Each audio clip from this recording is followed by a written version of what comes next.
Hello दोस्तों, तो कैसे हैं आप लोग। आई होप कि आप सभी लोग एकदम मस्त होंगे। तो आपकी इसी खुशी को बरकरार रखने के लिए आज मैं आपको एक्सप्लेन कराने जा रहा हूँ ब्रह्मास्त्र मूवी। तो दोस्तों, मूवी स्टार्ट होती है और हमें दिखाया जाता है कि बहुत सारे साधु तपस्या करते हैं, जिसके फलस्वरूप उन्हें विभिन्न प्रकार के अस्त्र प्राप्त होते हैं। उन्हीं में से एक अस्त्र का नाम है ब्रह्मास्त्र। धीरे धीरे समय बीतता है और ये अस्त्र एक के बाद एक उनके संतानों को मिलते रहते हैं। तभी हम अपने प्रेजेंट में आते हैं और हमारे हीरो की एंट्री होती है, जिसका नाम शिवा है। शिवा एक मंदिर में जाता है, तभी उसे कुछ दिखने लगता है, जो होता है उसका एक दोस्त। शिवा को ना ही अपने उस दोस्त के बारे में पता है और ना ही अपने अंदर छुपी शक्तियों के बारे में। तभी उसके दोस्त को कुछ लोग मारने लगते हैं और ब्रह्म अस्त्र के एक हिस्से की मांग करते हैं। और उस दोस्त के पास एक अस्त्र होता है जिसका नाम है वानरस्त्र, जिसके कारण उसका दोस्त वहां से बच निकलने में सफल हो जाता है। उसने ब्रह्म अस्त्र के उस हिस्से को एक दूरबीन के रूप में छुपा कर रखा था। लेकिन तभी हमारी मूवी में विलन यानी जुनून की एंट्री हो जाती है, जो उससे ब्रह्म अस्त्र और उसके पैरों पर बांधने वाला अस्त्र जो वानर अस्त्र है उसे ले लेती है। ये सब हमारा हीरो शिवा महसूस कर लेता है। तभी अचानक से एंट्री लेती है हमारी हीरोइन, जिसका नाम है ईसा। शिवा को पहली ही नजर में उससे प्यार हो जाता है। अचानक से ईसा गायब जैसी हो जाती है, जो कुछ दिनों बाद उसे मिलती है। शिवा उससे बातें करने की कोशिश करता है, जिसमें वह सफल भी हो जाता है। ईसा शिवा को अपने साथ पार्टी पर बुलाती है, पर शिवा मना कर देता है क्योंकि उसने कहीं और जाना है। ईसा भी उसके साथ आने की बात करती है। फिर वो दोनों निकल जाते हैं। वहां से जाने के बाद ईसा देखती है कि वह अनाथालय में एक छोटी सी बच्ची का बर्थडे है, जिसे देखकर वह बहुत इम्प्रेस होती है। फिर शिवा उसे अपना रूम दिखाता है और बताता है कि उसकी माँ बचपन में ही मर गई थी और पिता के बारे में उसे कुछ भी पता नहीं है, और उसके पास माँ की बस एक निशानी है और वो है शंख। तभी हमारे शिवा को फिर से कुछ दिखने लगता है और वह देखता है कि जुनून ने उसके दोस्त पर काबू पा लिया है। और अब जुनून उससे ब्रह्म अस्त्र के दूसरे रक्षक के बारे में पूछती है और उसका दोस्त अनीस सेट्टी का नाम बता देता है।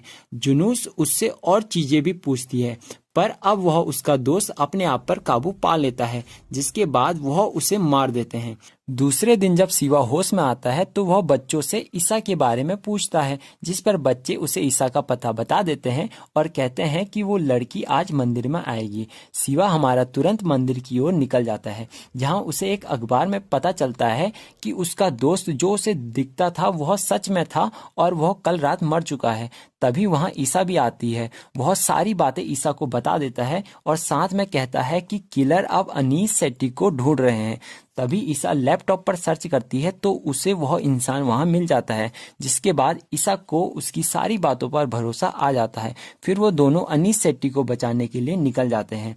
वहां जाकर ईसा को पता चलता है कि शिवा आग से नहीं जलता है और बचपन में उनके कमरे में आग लग गई थी, जिससे उनकी माँ जल गई थी और वह बच गया था। तभी अचानक उन्हें जुनून दिखाई देती है, जो अनीस सेट्टी को मारने के लिए वहां पहुंच चुकी थी। फिर वो जल्दी से अनीस सेट्टी के पास पहुंचने की कोशिश करते हैं और उसके पास पहुंचकर सारी बातें बता देते हैं।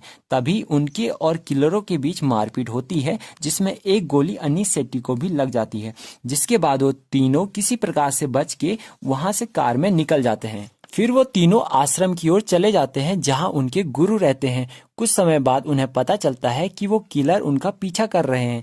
तभी अनीस शिवा और ईसा को ब्रह्म अस्त्र का एक हिस्सा देकर वहां से भेज देते हैं और जुनून और उसके साथियों का सामना करने के लिए खुद रुक जाते हैं। फिर अनीस और किलर का आमना सामना होता है, जिसमें अनीस की मौत हो जाती है। तभी एक किलर शिवा और ईसा के पीछे भी आ जाता है। किसी प्रकार से वो लड़ते लड़ते आश्रम तक पहुंच जाते हैं। शिवा आश्रम का गेट खोलने के लिए अंदर की ओर जाता है। तभी किलर उन पर हमला कर देता है। तभी शिवा अपना हाथ उस किलर की ओर करता है। तभी उसके हाथ से अग्नि निकलने लगती है, जिससे फाइनली में वो किलर आखिर में मर जाता है। यहाँ शिवा को अपनी शक्ति का पहली बार एहसास होता है और वह इसे सहन नहीं कर पाता है, जिसके कारण वह बेहोश हो जाता है। तभी हमें दिखाया जाता है कि जुनून का भी एक गुरु है, जिसे जुनून ब्रह्मास्त्र को जोड़कर जीवित कराना चाहती है और जुनून अपने गुरु से कुछ शक्तियां मांगती है, जिसके बाद उसके गुरु उसे लाल रंग का चमकीला पत्थर दे देते हैं। तभी हमें दिखाया जाता है कि हमारा शिवा होश में आ चुका है और वह देखता है कि आश्रम में बहुत सारे लोग आए हैं, सबके पास कोई ना कोई शक्ति है। आश्रम के गुरु उन सबको इस संकट के बारे में बताते हैं। फिर हमारा शिवा गुरुजी से मिलता है, जिसके बाद गुरुजी उसे अपने साथ लड़ाई में रखने की बात करते हैं, पर शिवा साफ मना कर देता है। पर गुरुजी उसे बताते हैं कि तुम्हारे माता पिता भी एक योद्धा थे, अगर तुम्हें अपने माता पिता के बारे में कुछ जानना है तो तुम्हें यहाँ रुकना पड़ेगा। इसी के साथ हमारा शिवा वहाँ रुकने के लिए तैयार हो जाता है, पर गुरुजी ईसा को वापस घर भेज देते हैं। अब हमारे गुरुजी शिवा की शक्तियों को जागृत करने में लग जाते हैं। इसी के साथ जुनून चमकीला लाल पत्थर लोगों के गले में डालने लगती है, जिससे वो लोग जुनून की वश में आ जाते हैं। अब हमें दिखाया जाता है कि ईसा शिवा के घर पर गई है, जहां एक किलर उससे आश्रम का पता पूछता है और उस पर अटैक करता है। पर ईसा के आसपास ब्रह्म अस्त्र के रक्षक भी होते हैं, जिससे वो किलर उनसे लड़ाई करके फिर वहां से डरकर भाग जाता है। पर इसी दौरान हमारी ईसा छत से गिर जाती है, पर वह बच जाती है। यहाँ पर शिवा को पता चलता है कि वह ईसा की प्यार की ताकत ही थी, जिसके कारण वह अग्नि अस्त्र बन जा रहा था। अब वह ईसा की प्यार को याद करके अग्नि अस्त्र पर कंट्रोल पा रहा था। इसके बाद गुरुजी उसे ब्रह्म अस्त्र की वो कहानी सुनाते हैं और बताते हैं कि 30 वर्ष पहले ब्रह्मास्त्र टुकड़ों में नहीं था। तब एक वीर योद्धा हुआ करता था जिसका नाम देव था। वह बहुत शक्तिशाली था। उसने सभी को हराकर ब्रह्मास्त्र अपने हक में ले लिया। तभी उसका सामना एक और योद्धा से हुआ, जिसने ब्रह्मास्त्र को 3 भागों में तोड़ दिया। उस योद्धा का नाम है अमृता।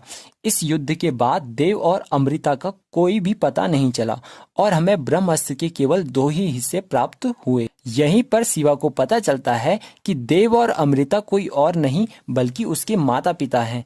तभी हमें दिखाया जाता है कि जुनून ने अपनी पूरी एक फौज तैयार कर ली है। अब उसे आश्रम का पता भी चल चुका है। अब गुरुजी ने ईसा को आश्रम पर बुलाया, जो शिवा की मां की आखिरी ईशानी लेकर वहां आती है। यहाँ हमें पता चलता है कि वह एक शंख नहीं बल्कि ब्रह्मांड का तीसरा हिस्सा होता है। और हमें यहीं पे पता चलता है कि उस लड़ाई में देव भी बच जाता है, जो जुनून का गुरु होता है। अब वो सब आश्रम से जाने की कोशिश करते हैं। तभी वहां जुनून अपनी सेना लेकर आ जाती है और उन पर हमला करने पे लग जाती है। वो सब उन्हें मारने लगते हैं और जुनून ब्रह्मास्त्र का 2 हिस्से छीनकर उन्हें जोड़ देती है। अब वो शिवा से ब्रह्मास्त्र का तीसरा हिस्सा लेना चाहते हैं, जिसके लिए बहुत भयंकर युद्ध होता है। जुनून शिवा की अग्नि अस्त्र को काबू में करने के लिए जलास्त्र का प्रयोग करती है, जिससे शिवा की शक्ति कम पड़ने लगती है और इसी के साथ उनका एक योद्धा भी मारा जाता है। तभी जुनून के पास ब्रह्मास्त्र के 3 हिस्से लग जाते हैं, जिसे वो जोड़ देती है। तभी संपूर्ण धरती लावे की तरह फटने लगती है। चारों तरफ रोशनी ही रोशनी छा जाती है और आसमान से एक दिव्य शक्ति प्रकट हो जाती है, जो धरती पर धीरे धीरे फैलने लगती है और सब कुछ तबाह करने पे लग जाती है। शिवा उसका सामना करता है और धीरे धीरे शिवा ब्रह्मास्त्र की उस अपार शक्ति पर काबू पा लेता है और अपने प्यार की शक्ति से संपूर्ण विश्व को बचा लेता है। इसी के साथ देव भी अपनी मूर्ति रूप से हटकर इंसान के रूप में आ जाता है और ये हमें नेक्स्ट पार्ट में दिखाया जाएगा। मूवी की बात करें तो मूवी बहुत ज्यादा बढ़िया है। सभी के पास कोई न कोई अस्त्र शस्त्र हैं। मूवी देखने के बाद मुझे भी ऐसा लगता है कि 1-2 अस्त्र शस्त्र तो हम भी डिजर्व करते हैं। चलो कोई नहीं, कोई दिव्य शक्ति हमारे पास हो या ना हो, पर आपके पास एक शक्ति है और वो है सब्सक्राइब करने की शक्ति। तो दोस्तों, आपको यह वीडियो कैसी लगी कमेंट बॉक्स में जरूर बताएं और आगे आप कौन सी मूवी देखना चाहते हैं ये बताना ना भूलें। मिलते हैं दोस्तों किसी नए धमाकेदार मूवी में। तब तक के लिए बाय बाय।